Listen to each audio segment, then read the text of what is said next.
This bill is a crock. It is an absolute disgrace.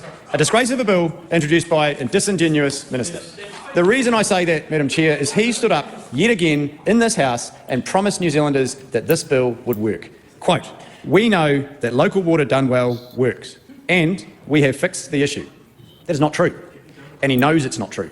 And this is what is so disgraceful about this entire process. This isn't a solution, Madam Speaker. This is a political PR exercise. This is the result of a minister who promised the country that he would deliver a water services system that would be cheaper, knowing that it won't be.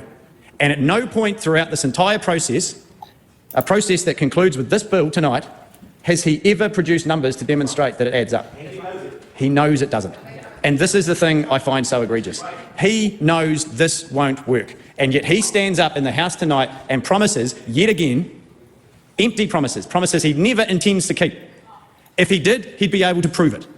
Every time we have asked him to, he's deflected or denied. He's never provided evidence. So let's look at the facts. From Council's own numbers, over the next 30 years, they need to spend $185 billion. If this proposal is set up against that figure, it doesn't add up. So they've made up another figure. They haven't used the $185 billion. They've used the long-term plans, only 10 years worth of expenditure. But they know that many of the large pieces of infrastructure are not included in those long-term plans. They know that, but they've chosen to do it anyway. It is a fraction of that $185 billion. The only reason they've done that is to try and make their system add up. It is dishonest, and it will result in unaffordable bills that this government is setting local councils up to take the fall. Listen to their language.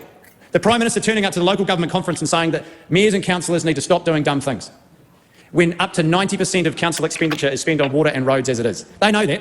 They don't care, because they know that there is disgruntlement in the community towards local councils as a whole, and they are manipulating that to suit their political agenda. And I think it's disgraceful, because this is only going to make things worse. It's not going to fix the problem. And when that inevitably arises, what is this government going to do? That's the responsibility of local government. We've heard that before. Local government is accountable to their own communities. We've heard that before. Why are they saying it? To wash their hands of any responsibility. But it is their responsibility, because this is a massive issue facing this country. And it's not just the local government sector, this obscure thing that we can kick when we want to. It's ratepayers and it's renters. Because when rates go up, household income goes down. When rates goes up, rents go down. That's what's going to happen, Madam Speaker. And this government was elected, in part, because they promised that they would fix it. Tonight's bill is not a solution, Madam Speaker.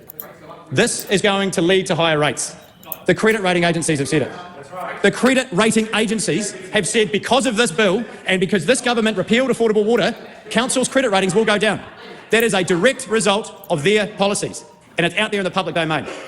They don't care, because they are looking New Zealanders in the eye and telling them that they have made it cheaper for them, but they haven't. And I'll tell you who they have made it cheaper for, Madam Speaker: the government. That's all this is about. All this was about was getting a political issue off the table. Members' time has expired. Point of order, Madam Speaker. Point of order, Honourable Kieran McAnulty. I apologise, never mind. I would love to know what was meant to happen in the point of order. Yeah. Yeah, so I was able to verify some of what Kieran was saying. So, yeah, he is in part right. Yeah, so councils are going to be spending way more money with this bill. Yeah.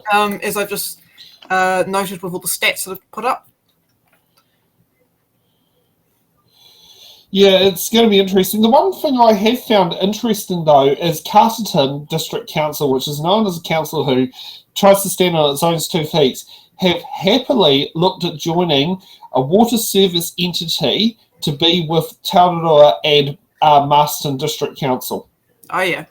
I thought that was quite interesting, which direction they've gone. Mm-hmm. Yeah. However, I don't know whether Carterton, some of the councillors still think they can run the council like a business, and it's not been going that particularly well. And it's made Ron Mark's job not particularly easy.